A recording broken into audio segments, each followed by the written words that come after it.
जब तक संतोष नहीं है तब तक कामना का नाश नहीं है, और जब तक विवेक नहीं है तब तक संतोष नहीं है, और जब सत्संग मिला तो विवेक मिला, तो सत्संग भगवत कृपा से मिलता है। तो पूरा का पूरा आनंद, कल्याण, कृतकृत्यता, मोक्ष, परम पदवी ये कृपा के ऊपर है, और वो कृपा हमारे ऊपर बहुत है। हम सबके ऊपर अपार कृपा है, नहीं तो वृंदावन नहीं आ सकते आप। श्री राधिका कृपा बिनु सबके मनन अगम्य, आप मन से नहीं सोच सकते कैसा होगा वृंदावन। श्री जी कृपा किए, महारानी जी कृपा किए, राधा रानी जी कृपा किए, तब आप हमारे ब्रज क्षेत्र में वृंदावन धाम में प्रवेश पाए। ये कृपा है। सत्संग सुन रहे हैं, ये कृपा है। राधा नाम जप कर रहे हैं, कृपा है। देख लेना आप कितने आनंदित होंगे। थोड़ा समय जलेंगे, क्योंकि जब तक आपके पाप नष्ट नहीं होते तब तक ये राधा नाम उन पापों को भस्म करेगा, तो आपको जलन महसूस होगी, अशांति लग सकती है, आनंद का अनुभव नहीं लग सकता है, पर वो आनंद की तरफ आपको लिए जा रहा है। आपके आनंद में जो बाधक भाव हैं उनका वो नाश कर रहा है। इसलिए खूब राधा नाम जपिए, हृदय से मनाइए कि श्री जी की हमारे ऊपर अपार कृपा है। जब कोई आपको विपत्ति, संकट, ऐसी परिस्थिति जिससे आप नहीं उबर सकते, उस समय किसी अन्य का सहारा मत लीजिए, अन्य का भरोसा मत लीजिए। एकमात्र श्री राधा किशोरी जी को पुकारिए, राधा राधा लाडली जी, मेरी सामर्थ्य नहीं कि इस विपत्ति रूपी दलदल से निकल सकूं, इस काम कामना वासना रूपी दलदल से निकल सकूं, अतः आप कृपा दृष्टि से हमें बल प्रदान करें जिससे हम इस संकट से निकल पावे। आप देख लेना प्रार्थना करके, यदि हृदय से प्रार्थना करोगे, शरणागत भाव रखोगे, तो शरणागत की पूरी जिम्मेवारी प्रभु ले लेते हैं। ऐसी परिस्थिति जहां से आप बच ही नहीं सकते, वहां से बिल्कुल ऐसे बच जाएंगे कि कोई बाधा ही नहीं है। एक कबूतर वृक्ष में बैठा आराम से, ऊपर से बाज मंडराने लगा। कबूतर की दृष्टि गई, अरे ये तो हमारा शिकार कर लेगा।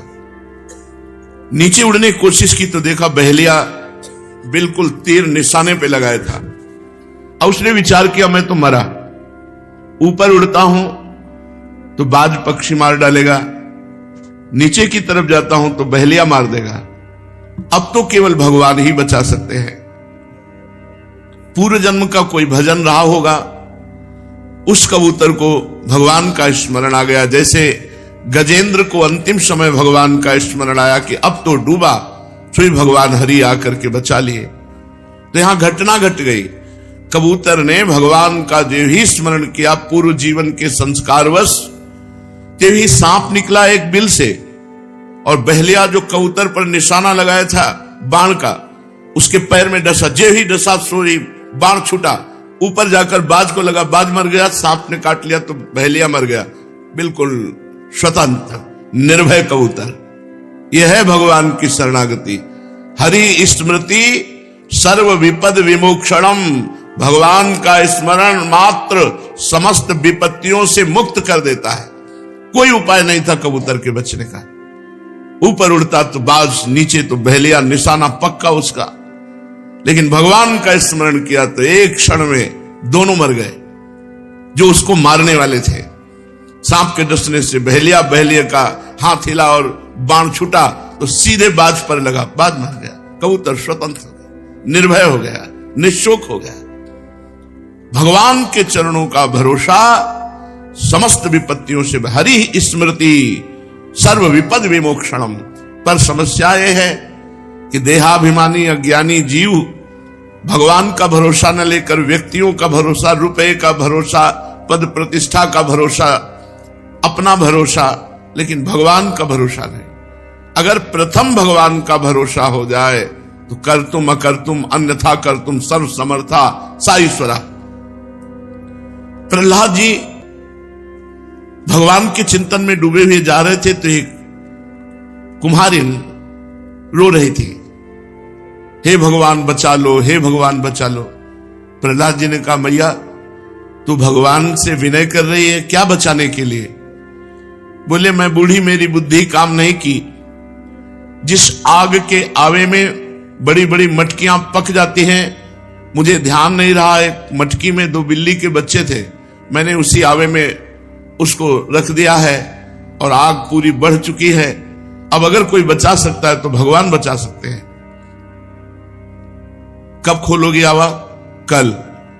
मैं कल दर्शन करने आऊंगा, देखूंगा भगवान बचाते हैं कि नहीं। सुबह भगवान नाम स्मरण करते हुए प्रहलाद जी उस कुंभकार के घर गए। कुम्हारिन ने जब अग्नि शांत हो गई थी एक दिन की, तब आवा खोला, सब मटकियां एकदम लाल पक चुकी थी, लेकिन जिसमें बिल्ली का बच्चा था उसमें आंच भी नहीं लगी थी। बड़े आश्चर्य की बात, उसी आवे में रखी हुई मटकी सब पक गई और जिसमें बिल्ली के बच्चे उसमें आंच भी नहीं लगी और वो जीवित बच्चे निकल आए। प्रहलाद जी को दृढ़ विश्वास हो गया कि कर तुम अकर तुम अन्यथा कर तुम, भगवान बचाते हैं, सर्व समर्थ हैं, तो कोई हमारा बाल बांका नहीं कर सकता। महाभारत युद्ध में 18 अक्षौणी सेना कुरुक्षेत्र में विराजमान है। टिटिहरी को क्या पता यहां युद्ध होने वाला है और इतनी बड़ी सेना आ जाएगी। उसने उस खाली रेत में अपने सुंदर अंडे दिए और पंख फैलाकर बैठी हुई थी। बड़े बड़े गजराजों के घंटों की आवाज, नगाड़ों की तुरही की आवाज, वो क्या जाने कि यहां युद्ध होने वाला। 18 अक्षौणी सेना, 11 अक्षौणी कौरवों की और 7 अक्षौणी पांडवों की। उसने भगवान का स्मरण किया। पूर्व संस्कारवश पक्षियों को भी भगवान का स्मरण हो जाता है, पशुओं को भी हो जाता है। जैसे भरत जी पूर्व में भरत शरीर में भजन किया तो हिरण शरीर में वो भजन करते रहे। एक विशाल काय हाथी का घंटा टूटा, टिटिहरी उड़ी और वो 2 अंडों के ऊपर ऐसे गिर पड़ा। पूरा महाभारत हो गया, 2 अंडों को आंच नहीं लगी। पूरा महाभारत हो गया, 2 अंडों को आंच नहीं लगी। राखने वाला, बचाने वाला जब भगवान है, कहीं कोई कुछ नहीं कर सकता। इसलिए हरि स्मृति सर्व विपद विमोक्षणम, भगवान का स्मरण समस्त विपत्तियों से बचा लेता है। पूज्य भाई जी से हनुमान प्रसाद पोद्दार जी, मैं अपने रिश्तेदार के यहां गया था, बाल्यावस्था थी, वहां भूकंप आ गया, पूरा का पूरा मकान ढह गया। मैं भी उसी में था, तो देखा एक दीवार इतनी, उसके ऊपर पत्थर, उसके ऊपर एक घरौंदा बन गया और मैं बच गया। जब हटाया गया, मेरी आवाज सुनी तो हटाया गया तो मैं जीवित निकला। और देखा सब क्या है, बचाने वाला बहुत प्रवीण है, वो कैसे बचाता है। कर तुम अकर तुम अन्यथा कर तुम। आश्चर्य में श्री केवल दास जी महाराज कुआं में दब गए थे, कई बार कथा सुनाई। ऊपर से ऐसे दीवार बन गई, नीचे गुफा और वही पानी और वही भोजन, और बस राम राम राम राम वो जप रहे थे। प्रहलाद जी को कितना कष्ट दिया गया, क्या फर्क पड़ा? एक रोम भी नहीं झुलसा। पूरी लंका में आग लग गई, ना हनुमान जी की पूंछ का बाल जला, ना विभीषण जी की कुटिया में कहीं आंच लगी, क्योंकि दाहिका शक्ति अग्नि को भगवान ने दी है। वो कैसे भक्त के घर को जला सकती है, कैसे भक्त के रोए को जला सकती है। ताकर दूत अनल जय सिर जा, जरा न सोते कारण गिर जा। हम लोग इतने अज्ञानी हैं, हम सोचते हैं वो व्यक्ति हमारा सहयोग कर देगा जो स्वयं मरने वाला है, जो स्वयं बलहीन है, जो स्वयं अल्पज्ञ है, अल्प शक्ति वाला है, हम उसका भरोसा लेते हैं, महाशक्ति वाले भगवान का नहीं। बड़ी चूक हो जाती है। हम सत्संगी होकर भी सीधे भगवान से अपना संबंध नहीं रखते। जब कोई उपाय नहीं बचता तब भगवान की याद आ जाए तो आ जाए। जैसे द्रौपदी जी महान भक्ता है, लेकिन पहले पांडव, फिर भीष्म आदि का, फिर अपनी बाहु का, फिर अपने दांतों का, फिर बाद में भगवान का। भक्ति का सीधा संबंध भगवान से है। इसलिए अन्य से कामना रखना, अन्य से आशा रखना, ये भगवान से विमुख करने की बात है। श्रीपाद प्रबोधानंद जी महाराज कह रहे हैं, हा काम क्रोध लोभाद्यति बल बहल व्याल संकीर्ण में तत् संसाराण्य में तद्दस दिशि विसरद दुख दावा नलौघम। संसाराण्य ये संसार अरण्य है, वन है। इस वन में बड़े बलवान हिंसक जंतु की तरह काम, क्रोध, लोभ, मोह, मद, मत्सर हैं। बातें कोई भी बना ले, बिना भजन किए कोई इन पर विजय नहीं प्राप्त कर सकता। कामनी का संयोग होते ही आप भ्रष्ट हो जाएंगे। धन का लोभ देखते ही आप भ्रष्ट हो जाएंगे। परिवार के मोह में आसक्त आप पतित हो जाएंगे। अहंकार में आप पतित हो जाएंगे। ईर्ष्या, मत्सरता, इससे पतित हो जाएंगे। एकमात्र भजन, राधा राधा राधा राधा राधा राधा। आप देखना कितना आपके अंदर बल आता है कि आप काम विजयी हो जाएंगे, आप क्रोध विजयी हो जाएंगे, लोभ विजयी हो जाएंगे। ये संसार एक जंगल है। इस जंगल में बड़े हिंसक जंतु हैं, काम, क्रोध, लोभ, मोह, मद, मत्सर। और ये हिंसक जंतु सदैव दुख, भय, चिंता, शोक यही देते रहते हैं। किम कुर्मः कुत्र यामो हरि हरि शरणम स्वस्य पश्यामि नान्यत्। श्री वृंदारण्य धन्य स्तुत निज कृपया रक्षमाम त्वामुपेतम। कहां जाऊं? जिधर भाग के जाता हूं ये काम, क्रोध, लोभ, मोह, मद, मत्सर तो वहीं खड़े दिखाई देते हैं। यहां से लेकर के ब्रह्मलोक तक सब मायामय जगत है। आ ब्रह्म स्तंभ पर्यंतम सर्वम मायामयम जगत। आ ब्रह्म भुवनान लोकान पुनरावर्तिनो अर्जुन। एकमात्र भगवान श्री हरि की शरण, भगवान का भजन ही आपको परम पद देगा, जो जहां इन काम, क्रोध, लोभ, मोह की पहुंच ही नहीं है। कोई गर्व न करे महीना 2 महीना ब्रह्मचर्य रह के कि मैं काम विजयी हो गया। भगवान शंकर की समाधि भंग कर सकता है, तुम तो जीव हो, वो शिव हैं, वो शिव हैं, उनकी समाधि भंग कर सकता है, तुम तो जीव हो। हाँ, साल 6 महीना ब्रह्मचर्य रह लिए तो अहंकार हो गया कि हम काम विजयी। नहीं भाई, काम विजयी बहुत बड़ी बात है, बहुत बड़ी बात। बहुत छोटे बन जाओगे तो बहुत बड़ी बात जीत जाओगे। हमारी बात पकड़ना। बहुत छोटे हो जाओगे, सबसे छोटे हो जाओगे तो जीत जाओगे। बड़े बनोगे तो मार के गिरा दिए जाओगे। तृणादपि सुनीचेन, तृण से भी नीच बन जाओ तो काम, क्रोध, लोभ, मोह, मद, मत्सर ये तुम्हें खा नहीं पाएंगे, तुम्हें नष्ट नहीं कर पाएंगे। जब हनुमान जी महाराज सियाजू की खोज के लिए जा रहे थे तो देवताओं ने बुद्धि की परीक्षा लेने के लिए कि हनुमान जी महाराज लंका में सफल होंगे कि नहीं, क्योंकि बहुत मायामयी नगरी है जहां राक्षसों का बोलबाला है। सब काम बल से ही थोड़ी होता है, बुद्धि से भी होता है। वैसे तो बुद्धिमानों में सबसे वरिष्ठ श्री हनुमान जी महाराज हैं, ज्ञानियों में अग्रणी हैं, बुद्धिमताम वरिष्ठम। तो सुरसा नाम की एक देवी को भेजा, अहिन की माता लिखा, सर्पों की माता, वो देवी है। हनुमान जी को देखा, बोला अच्छा हुआ भगवान ने हमें आहार दिया। मुख फैलाया, 4 कोस का, 1 योजन। हनुमान जी महाराज 2 योजन के, 8 योजन। हनुमान जी महाराज 16, 32 योजन। हनुमान जी महाराज बिल्कुल छोटा रूप रखे, मुख के अंदर गए, बाहर आ गए।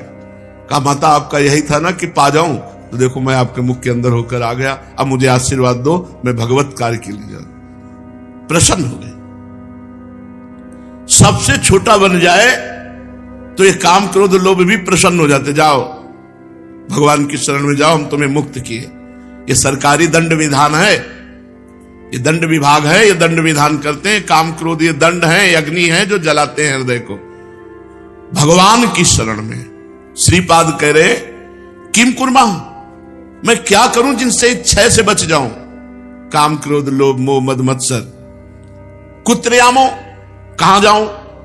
जहां जाता हूं वहां इनका राज्य है, जो भी करता हूं अहंकार हो जाएगा, कर्तृत्व भाव।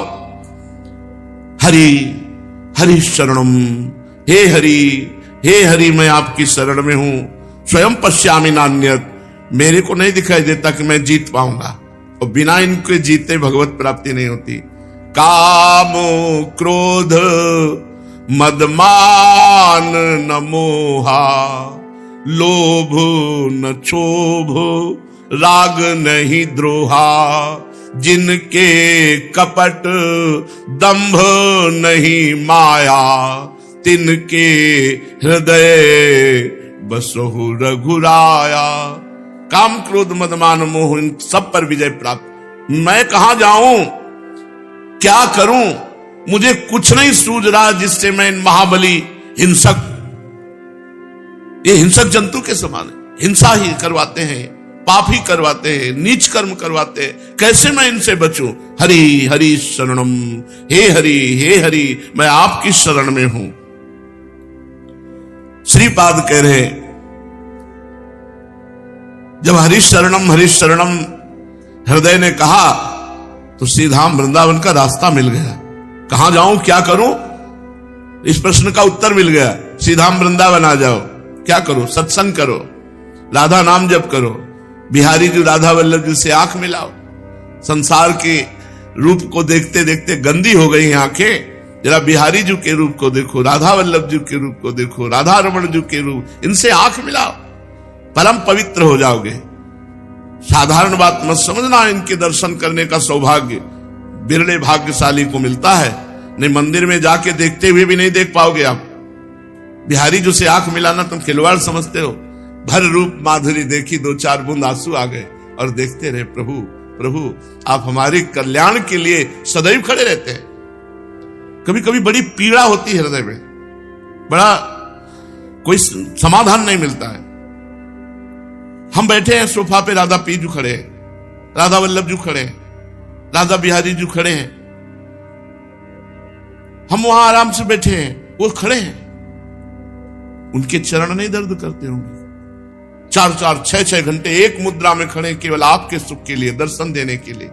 बड़ी पीड़ा होती है कि प्रभु जब आप विराजमान हैं और आप खड़े हैं और हम सब बैठे हैं, हम तो अपनी मुद्राएं भी बदल लेते हैं, ऐसे से ऐसे कर लिया, आप तो एक ही मुद्रा में खड़े रहते हैं। कभी बड़ी पीड़ा होती है कि प्रभु आप कितने करुणामय हैं, आप कितने सुख बरसाने वाले हैं कि हम सब तो अपनी मुद्राएं बदलते रहते हैं, आप एक ही मुद्रा में खड़े रहते हैं, सुख देने के लिए, दर्शन देने के लिए, भक्तों के सुख के लिए।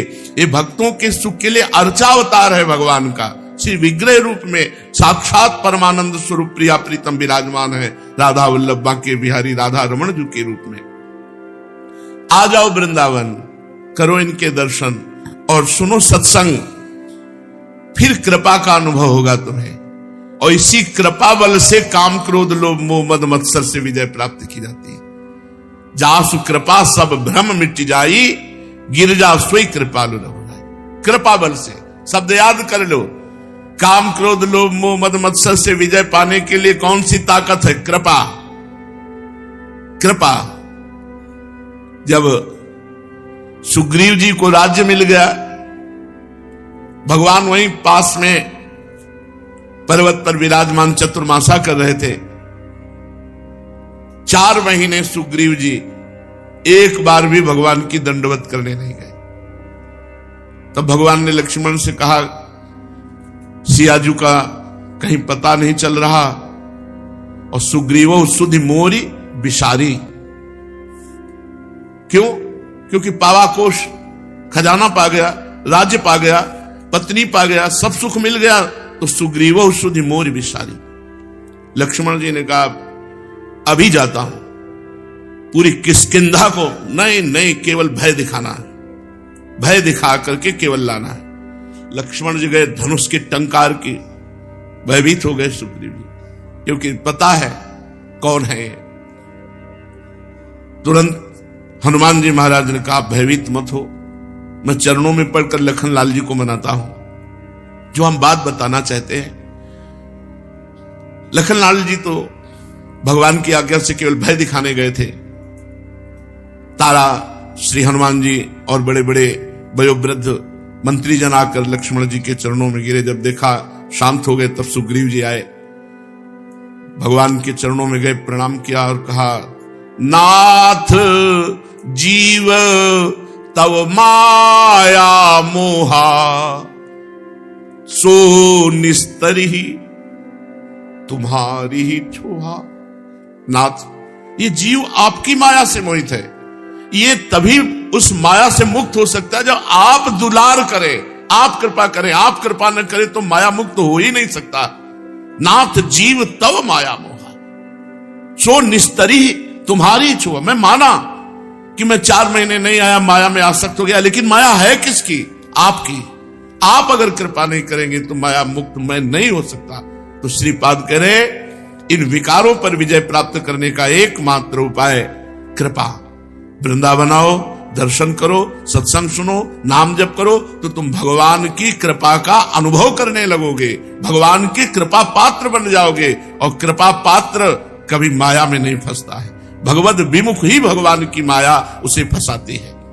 पूज्यपाद शिवड़िया बाबा जी महाराज के पावन वचन जो जीव को सतमार्ग में प्रशस्त करते हैं, दृढ़ करते हैं। जगत में सबसे पहली गुरु और पूजनी माता है मां। पूज्यपाद उड़िया बाबा, जगत में सबसे पहली पूजनी और गुरु मां है। जो अपनी माता की सेवा नहीं करता वो कभी मातृ ऋण से उऋण ही नहीं हो सकता। मातृ ऋण सबसे बड़ा। महापुरुषों ने भी अपनी मां को विनय के द्वारा ही रिझाया है। जब चैतन्य महाप्रभु की मां सची सामने, तो महाप्रभु कहते मां मैं अगर अपने शरीर की चमड़ी उतारूं और आपकी पादुका बनाऊं तो भी मैं उऋण नहीं हो सकता। पर मां श्री कृष्ण का आदेश है जगत मंगल के लिए, इसलिए मुझे संन्यास वेश में आपसे दूर रहना पड़ेगा। आद्य गुरु भगवान शंकराचार्य जी बिना माता की अनुमति के एक भी कदम किसी भी मार्ग में नहीं रखना चाहिए, वैराग्य में भी नहीं। मां की अनुमति अत्यंत अनिवार्य होती है। तो आद्य गुरु भगवान शंकराचार्य जी ने मां से कहा मैं संन्यास ले लूं मां? तो उनका नहीं बेटा, संन्यास नहीं, क्योंकि तू ही मेरे पास है, दूसरा कोई है ही नहीं। सेवा के लिए भी नहीं है, कोई अग्निदाह करने वाला भी नहीं है, और तेरे पिता भी नहीं है, कोई भाई भी नहीं, कोई बहन भी नहीं, केवल तू ही है। कैसे संन्यास तू ले सकता है? का मां संन्यास तो लेना ही है जगत मंगल के लिए, भगवान का आदेश है कि मुझे संन्यास। और बाल स्वरूप आदि गुरु भगवान शंकराचार्य बहुत कम अवस्था में अंतर्ध्यान हो गए। एक दिन गंगा स्नान करने गए, अपनी योग माया से मगरमच्छ प्रकट किया, और मगरमच्छ ऐसे भगवान शंकराचार्य जी को बोले मां मगरमच्छ पकड़ लिया। और वो वयो वृद्धा, अरे बेटा कैसे बचोगे? तो बोले कह दो संन्यास ले लो। तो मगरमच्छ छोड़, बोले बेटा संन्यास ले लो। मगरमच्छ छोड़ दिया, और वो तो माया से था। अब मां की अनुमति हो गई। जब बाहर निकले तो कहा बेटा अब तुम तो संन्यास ले ही लोगे, मुझे पता है, पर मेरे अंतिम समय की अंत्येष्टि क्रिया कौन करेगा? तुम्हारे जैसा महापुरुष पुत्र हो और फिर शरीर का कोई दाह संस्कार करने वाला ना हो। तो उनका मां मैं स्वयं करूंगा, और मुझे भगवान शंकर की कृपा से पता चल जाएगा कि आपका शरीर छूटने वाला है, मैं उपस्थित हो जाऊंगा। ऐसा ही हुआ। अंतिम समय अपने शिष्य को दंड दे करके, अपना संन्यास दंड दे करके, और पूरी अंत्येष्टि क्रिया मां की भगवान शंकराचार्य जी ने की। मां से बढ़कर के कोई भी सबसे पहली जगत में पूजनीय और श्रेष्ठ गुरु मां है। इसलिए उन दुर्बुद्धि, उन दुराचारी, उन नरकगामी पुरुषों की क्या बात करें जो अपने मां के ऊपर हाथ उठा देते हैं, जो अपने मां को कटुवचन कहते हैं। मां जैसा 9 महीने गर्भ में रखा, इसके बाद हमारा कितने वर्षों तक मलमूत्र फेंकती रही, अपने रक्त को दूध बनाकर हमें पिलाकर पोषण करती रही। उस मां का जब सेवा करने का अवसर आता है, अनाथ आश्रम भेजा। हम माना तो 10 लाख रुपया 100 लाख रुपया जमा कर देगा अनाथ आश्रम में, उनकी खूब सेवा होगी। लेकिन प्यार, अपना पुत्र अगर 2 रोटी लेकर के आए मुस्कुरा करके, मां कैसी हो, इससे बढ़कर के रुपया पैसा और सुविधा नहीं होती। प्यार, प्यार कौन देगा? तुम बच्चे थे, तुम्हें अनाथ आश्रम में भेज जाती, जाकर के पैसा जमा कर देती, तेरा हालत क्या होता? आज जब मां की सेवा का अवसर आया, ये जवान जवान लोग VIP बनते हैं। ये धर्म है। धर्म निश्चित अपना प्रभाव दिखाकर रहता है। तो अधर्म करोगे तो दंड मिले। सबसे पहली बात समझ लो, मां। जिसके मां हो और कोई देवी देवता पूजने की जरूरत नहीं, पूजो तो तुम्हारे भाग्य की बात है, लेकिन सबसे बड़ी देवी मां है, सबसे बड़ी पूजा मां है। अगर अपनी मां की सेवा कर ली तो भगवान को प्रसन्न कर लिया। मान जाओ हमारी बात, जहां तक हमारी आवाज पहुंचती हो, अगर तुम्हारी मां हो तो चूकना मत। मां का आशीर्वाद ले लो, विश्व ब्रह्मांड में कभी परास्त नहीं होगे। मां महामहिम गुरु है। हाँ, अगर आप वृंदावन वास करते हो अपनी मां को पास रखो, जैसी भी परिस्थिति हो उस परिस्थिति से अपनी मां की सेवा करो, अपने पिता की सेवा करो। संन्यास लेने पर वो पिता सन्यासी बालक के साष्टांग दंडवत करेगा, लेकिन वो बालक अपनी मां को साष्टांग दंडवत करेगा। ये बहुत बड़ी महिमा मां की है। पूज्य बाबा कह रहे हैं इसलिए मां को इस मनुष्य लोक में प्रथम देवता, प्रथम गुरु मानना चाहिए। मातृ देवो भव हमारा वेद कहता है, और पितृ देवो भव। अपने माता पिता की जिसने सेवा नहीं की, आज्ञा नहीं मानी, मनमानी आचरण किए, वो कभी सफल नहीं हो सकता, किसी भी मार्ग में सफल नहीं हो सकता। पूरा जीवन रुपया कमा करके अपने बेटे को बाबूजी बनाना चाहो, बेटे ने जब बूढ़ा अवस्था आई, पानी देने की अवस्था आई, तो घर से निकाल दिया। माता पिता की आराधना करना ये भगवत भक्ति है। पुंडरीक जी महाराष्ट्र में अपने माता पिता को भगवान मान करके उन्हीं के आठों पैर सेवा में रहते। तो आज भी जो विट्ठल भगवान है उन्हीं को दर्शन देने के लिए गए थे। एक ईंट डाल दी, उसी ईंट में खड़े हो गए ऐसे, आज भी खड़े हैं ऐसे। कहा जब माता पिता की सेवा पूर्ण हो जाएगी तब महाराज आपके दर्शन करेंगे। माता पिता भगवान का स्वरूप हैं। ये आज जो वातावरण बदल रहा है, बहुत गुस्सा लगती है जब देखने को मिलता है कि जवान बहू और बेटा मिलकर के बूढ़ी मां को मार रहे हैं। वो बेचारी उठ नहीं सकती, वो हिल नहीं सकती। अंतिम समय तक या तो जलोगे ऐसी जगह जहां बचाने वाला कोई नहीं होगा, या सड़ोगे। ऐसे अधर्म करने वाले को कभी और हम कहते हैं उस मां से पूछ लो जिसको तुमने मारा है, उसी मां से पूछ लो कि बोलो इसको क्या दंड दे, तो यही कहेगी कि कभी मत दंड देना। वो पिटते हुए भी यही कहेगी कि तू सुरक्षित रहे, तू सुरक्षित रहे। एक मां को मारा तो दूसरे भाई ने रिपोर्ट कर दी, पुलिस आई, मां से पूछ रहे तुम्हें मारा? नहीं मारा नहीं, बातचीत हो रही थी, ऐसे धक्का लग गया। धक्का दिया? नहीं, हमारा धक्का उसको लग गया। छोटा लड़का कह रहा कि इतना जोर जोर से डंडों से मारा, इसके शरीर को देख लो कितने डंडे पर। चुप।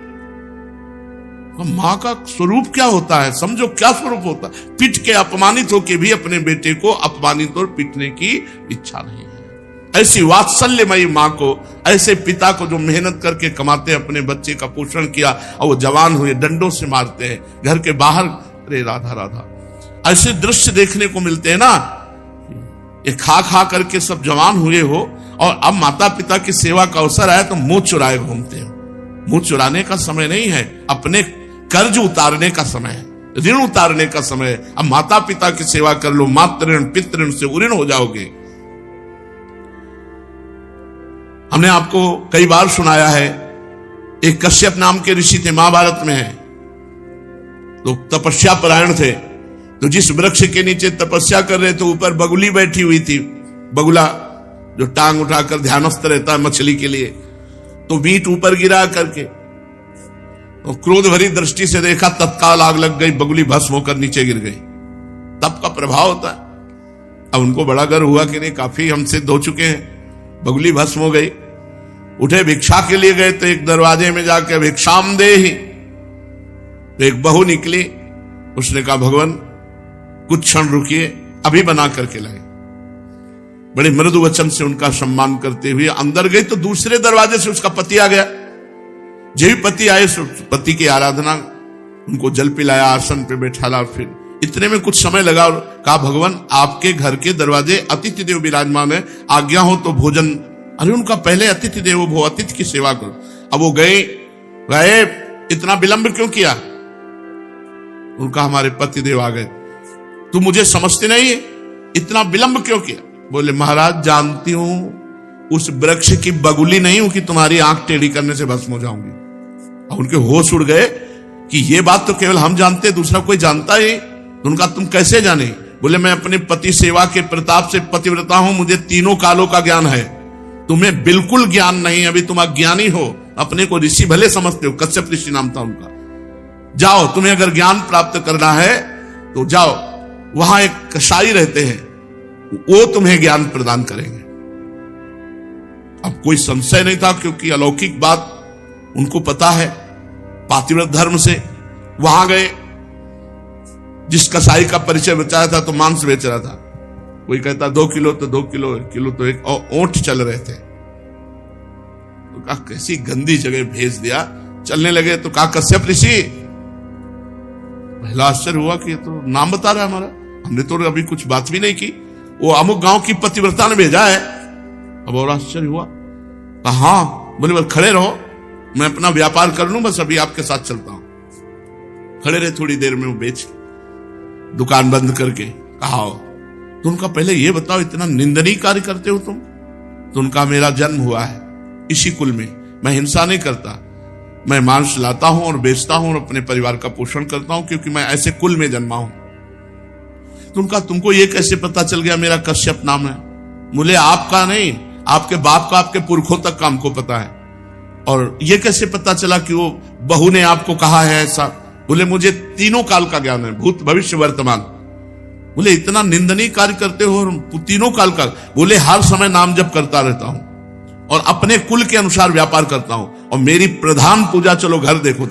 जब घर में गए तो श्वेत पलंग पर बूढ़े माता पिता सजाए देवता की तरह बैठे थे। जाके साष्टांग दंडवत की और कहा मां आपके घर में अतिथि आए हैं, उनका अतिथि से मिलो और सेवा करो। उनका ये हमारे भगवान है, 8 पहर इनकी पूजा करता हूं, अपने माता पिता की, और अपने कुल के अनुसार आचरण करता हूं और निरंतर नाम जप करता हूं। उसके प्रताप से मुझे तीनों काल का ज्ञान है, भूत भविष्य वर्तमान। तुम अपनी माता पिता को छोड़ करके तपस्या के लिए निकले हो, और वो भी अंधे हैं तुम्हारे माता पिता जो स्वयं पानी नहीं ले सकते। तुम्हें कभी न परम पद मिलेगा, न स्वर्ग मिलेगा, नरक मिलेगा तुम्हें। उसी समय वापस हो गए, और जब माता पिता का शरीर पूरा हुआ तब पुनः तपस्या में लगे। माता पिता भगवान का स्वरूप है। स्वयं प्रात काल उठी कै रघुनाथा, मातु पिता गुरु ना वही माथा। अपने माता, अपने पिता, अपने गुरुदेव के चरणों में स्वयं राम जी महाराज मस्तक रखते थे प्रात काल उठ करके। सबसे पहले अपने माता पिता की जो आज्ञा का उल्लंघन करते हैं उन्हें कभी सद्गति प्राप्त नहीं होती। अब ध्यान से सुनो, यदि माता पिता भगवान का नाम जब भगवान की भक्ति का विरोध करने वाले हो तो उनकी नहीं बात माननी चाहिए। यदि माता पिता भगवान की भक्ति का विरोध करने वाले हो तो नहीं माननी चाहिए। यदि माता पिता गंदी आज्ञा करे तो नहीं देना चाहिए। रोटी दाल खाओ, नहीं चाहे उपवास करके मर जाओ, तुम्हें मुर्गा और बकरी नहीं देंगे आके, तुम्हें शराब नहीं पिलाएंगे आके। एक तरफ भक्ति का वर्णन किया, अब ये वर्णन किया उनके दुष्परिणाम। और अगर माता पिता गलत आज्ञा करते हैं तो नहीं, पानी पी के रहो, ऐसे रहो, शराब तुम्हें नहीं देंगे, मांस तुम्हें नहीं देंगे। क्यों गलत आदत बनाई? जो धर्म विरुद्ध है वो हम तुम्हें लाके नहीं दे सकते। यदि माता पिता भक्ति विरोधी हो तो उनकी बात नहीं माननी चाहिए। सेवा करने की बात नहीं कह रहे, सेवा करो, बात मत मानो। यदि भक्ति विरोधी है तो बात मत मानो। यदि वो भक्ति विरोधी आदेश करते हैं, मांस भक्षण, मदिरा पान या कोई गलत आचरण का, बिल्कुल आदेश मत मानो, बिल्कुल अमंगल नहीं होगा। तजो पिता प्रहलाद विभीषण, बंधु भरत महतारी, गुरु बल तजो कंत ब्रज बनितन भेमुद मंगलकारी। जाके प्रिय न राम अभय देही, तजिए ताहि कोटि बैरीशम, यद्यपि परम स्नेही। दूसरे का धन चोरी से, बेईमानी से, घूस से, छल कपट से कभी नहीं लेना चाहिए। नहीं, वो तुम्हारे परिवार की बुद्धि भ्रष्ट करके नष्ट कर देगा। इस बात को बैठा लो, वो एक ही बार वाला सब पूरा नष्ट कर देगा। तुम्हारे घर के बच्चों की बुद्धि भ्रष्ट, पत्नी की बुद्धि भ्रष्ट और तुम्हारी बुद्धि भ्रष्ट। रोगे बाद में बैठ के।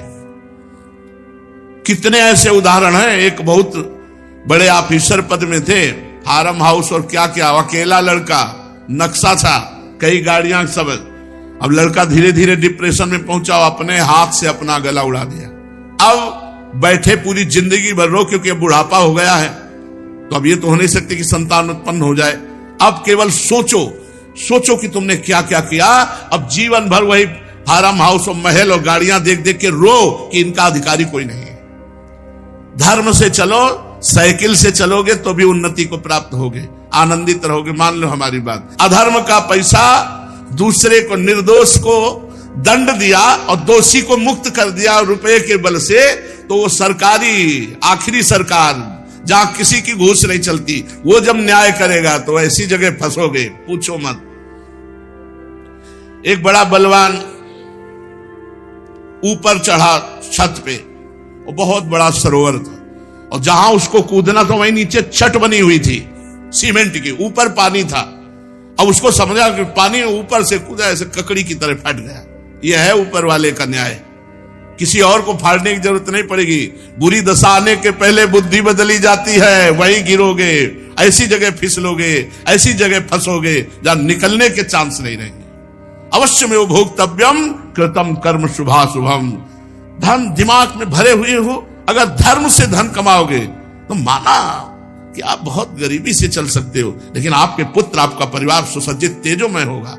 और अधर्म कमाओगे तो यही सब बाधाएं ऐसी आएंगी जो जिंदगी भर केवल सड़ते रहोगे, दिमाग तुम्हारा सड़ा हुआ होगा। कोई उत्तम विचार, कोई आनंद, कोई चिंता शोक का नाश करने वाला विवेक आपको प्राप्त नहीं होगा। इसलिए अधर्म का धन, निर्दोष को दंड, दोषी को छोड़ देना,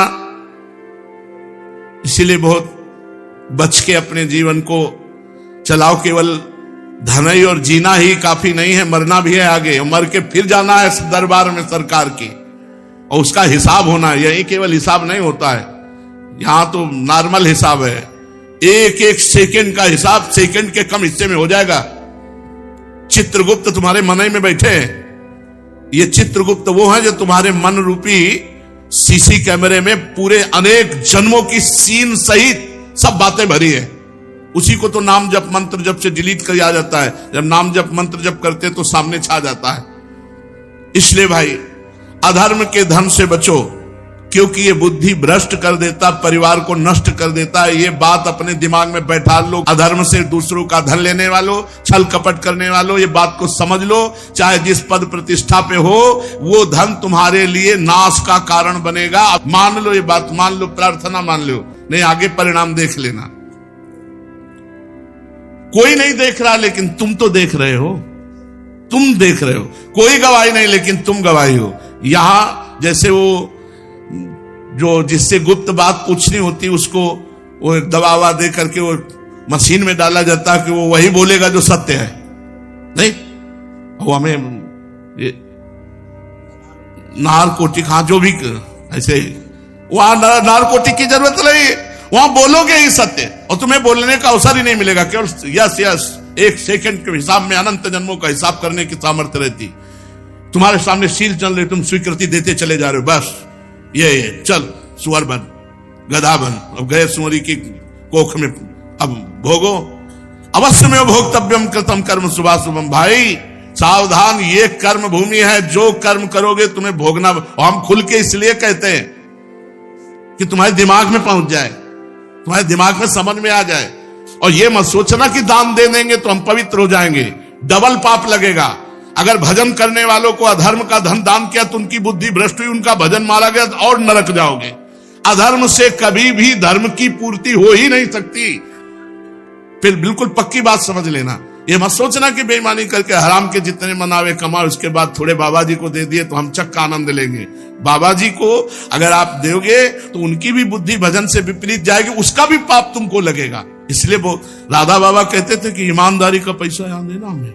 जैसे कभी किसी को कोई भागवत सुना को तो बोले हम तुम्हें दक्षिणा देना चाहते, तो एक घास काटने वाला है, बोले बाबा पक्की ईमानदारी का, हम रोज घास काटते उसी का मिलता है, लाओ। बाबा बोले लाओ।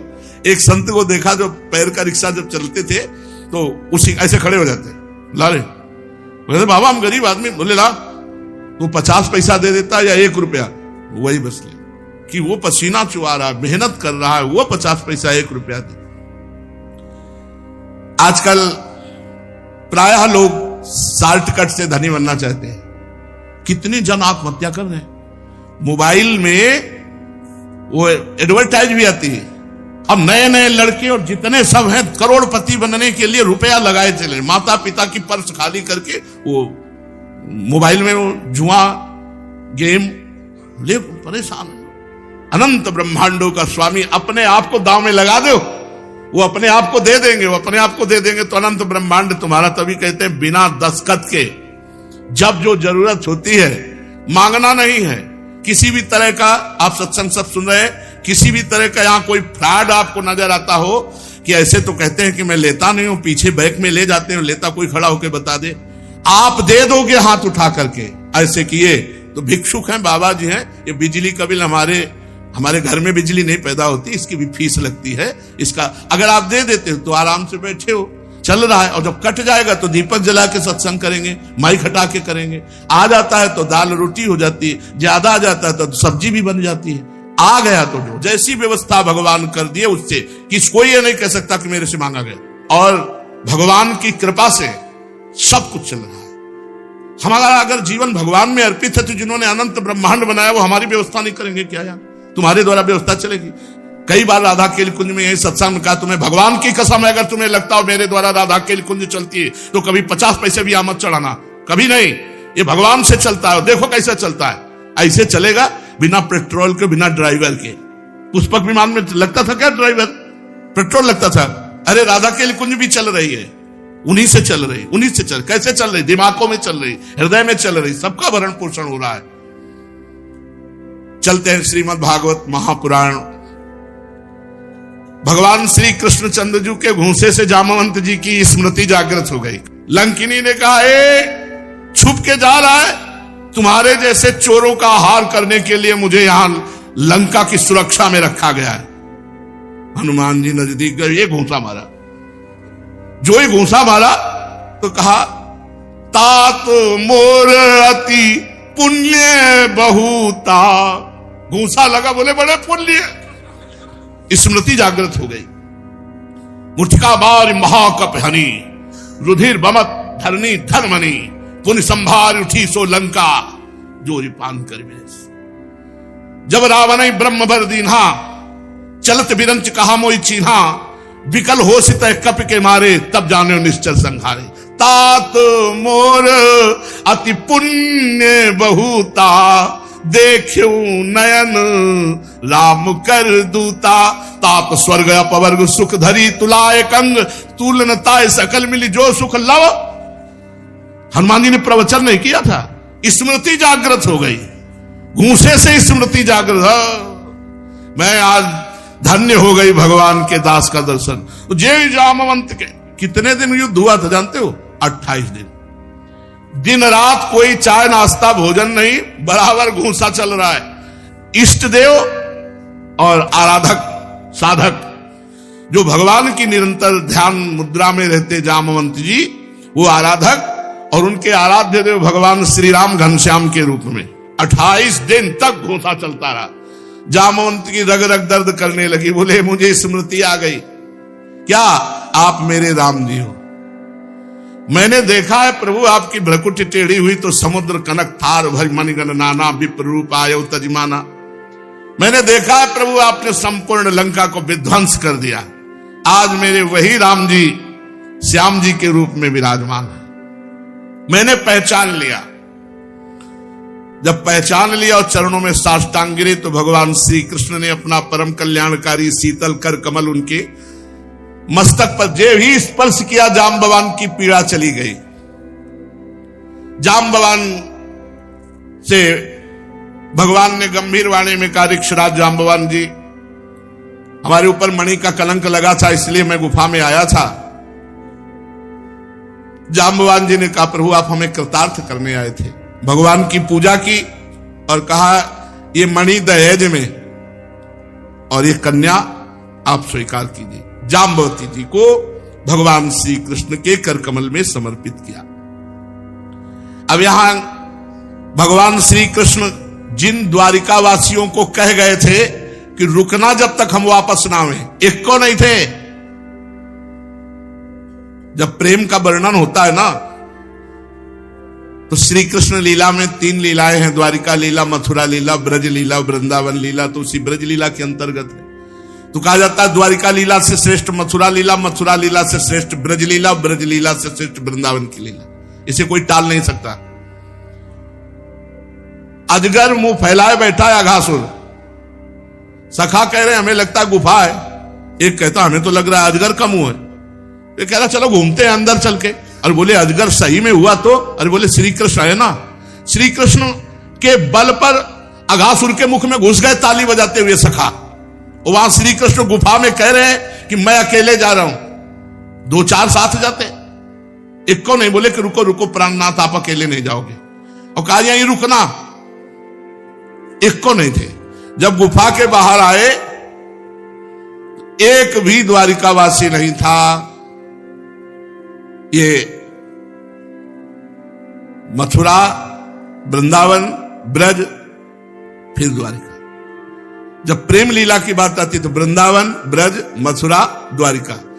हमारे ब्रज की लीला को सुनकर के प्रभु श्री कृष्ण और बलराम जी और सुभद्रा जी के श्रीअंग प्रेम विगलित हो गए। वही श्री जगन्नाथ जी के रूप में है। जगन्नाथ जी कौन है? द्वारिकाधीश भगवान। वही प्रेम चर्चा सुनकर ब्रज की ऐसा प्रेम विगलित रूप हो गया जो आप जगन्नाथ जी महाराज का दर्शन करते हैं। ये श्री कृष्ण, बलराम और सुभद्रा जी प्रेम विगलित रूप है। इसके बाद भगवान श्री कृष्ण, सत्यभामा और बलराम जी हस्तिनापुर से द्वारिकापुरी लौट आए। पूरा पता लगाया, पता चला अक्रूर जी और कृतवर्मा ने भड़काया था। सतधन्वा मार करके सत्राजित को मणि लेकर भाग गया। जब सतधन्वा को मालूम हुआ कि यह बात श्री कृष्ण को पता चल गई, बहुत डर गया। उसने प्राण बचाने के लिए कृतवर्मा से कहा, तुमने कहा था कि मार डालो, मणि छीन लो, अब हमारी सहायता करो। कृतवर्मा ने कहा, भगवान श्री कृष्ण बलराम जी सर्वशक्तिमान ईश्वर, उनसे हम तुम्हें बचा सकते भला? अरे उनकी समानता कोई करने वाला त्रिभुवन में नहीं। कौन होगा जो उनसे वैर बांध करके इस लोक और परलोक में सकुशल रह सके? तूने देखा नहीं, कंस ने बैर किया, बाल पकड़ के सभा में उठा के पटक के मार डाला। अरे जरासंध जैसे सूरवीर 23 अक्षोणी सेना लेकर 17 बार मैदान से भाग पड़े। कृतवर्मा ने कहा, हमसे तुम आशा मत रखो, हम सामने भी नहीं जाएंगे। सतधन्वा को टका सा जवाब दे दिया। अक्रूर जी के पास गए और कहा, अक्रूर जी सहायता करो, मणि तो आपके पास है, आप हमारी सहायता करो। अरे उनका पागल हो, ऐसा कौन है जो सर्वशक्तिमान भगवान श्री कृष्ण को जानते हुए भी उनसे वैर विरोध ठाने? अरे खेल खेल में विश्व की रचना करने वाले, पालन करने वाले, संहार करने वाले श्री कृष्ण कब क्या करना चाहते हैं ब्रह्मा भी नहीं जानते हैं, हम उनसे वैर लेंगे? अरे सुन, नीरे 6 दिन के बालक थे तब पूतना को मारा था। 7वें वर्ष में गिरिराज, गोवर्धन, अकासुर, बकासुर, ये सब जो नन्हे से बच्चे 7 दिन तक गिरिराज को उठाए रहे। अरे उन भगवान को हम केवल नमस्कार करते हैं, हम तुम्हारा कोई सहयोग नहीं करेंगे। हे श्री कृष्ण, तुम्हें बार बार नमस्कार। सतधन्वा ने कहा, प्राण जा रहे हो नमस्कार चक्कर? ये तो स्तुति प्रार्थना उनकी। टका सा जवाब अक्रूर जी ने दे दिया। सतधन्वा बेमतलब मारा जाएगा। अब ये अपनी जेब में समंतक मणि रख करके काशी चल दी कि सामने ही नहीं पड़ेंगे भगवान के। सतधन्वा ने एक घोड़ा चयन किया जो 100 कोस लगातार एक सांस में दौड़ सकता था। बड़ी फुर्ती से भागा। भगवान को पता चला तो श्री कृष्ण और बलराम दोनों रथ पर सवार हुए। जिस पर गरुड़ ध्वज विराजमान है उसमें अपने घोड़ों से जुतो। भगवान के घोड़े तो मन के वेग के समान। तुरंत पहुंच गए सतधन्वा के पीछे। सतधन्वा कहां पहुंच चुका था? द्वारिकापुरी से मिथिलापुरी के निकट। इतना तीव्र गति। अब सतधन्वा का घोड़ा गिर पड़ा। भगवान रथ छोड़कर पैदल भागे, उसको पकड़ लिया और सुदर्शन चक्र को आदेश किया। गर्दन उड़ा दी सुदर्शन चक्र ने। अब पूरे कपड़े सब ढूंढ डाले, कहीं समंतक मणि नहीं मिली। जब समंतक नहीं मिली तो भगवान श्री कृष्ण ने बलराम जी से कहा, मार तो डाला उसको, उसके पास मणि थी ही नहीं, हमने व्यर्थ में मारा, क्योंकि समंतक मणि तो उसके पास है नहीं। बलराम जी ने कहा, इसमें संदेह नहीं कि सतधन्वा ने समंतक मणि किसी न किसी के पास रख दी होगी। अब तुम द्वारिका जाओ, हम यहां जब नजदीक आए हैं तो विदेहराज जनक से मिलकर थोड़ा सत्संग करेंगे। तो शेष चर्चा आगे। श्री राधा वल्लभ लाल की जय।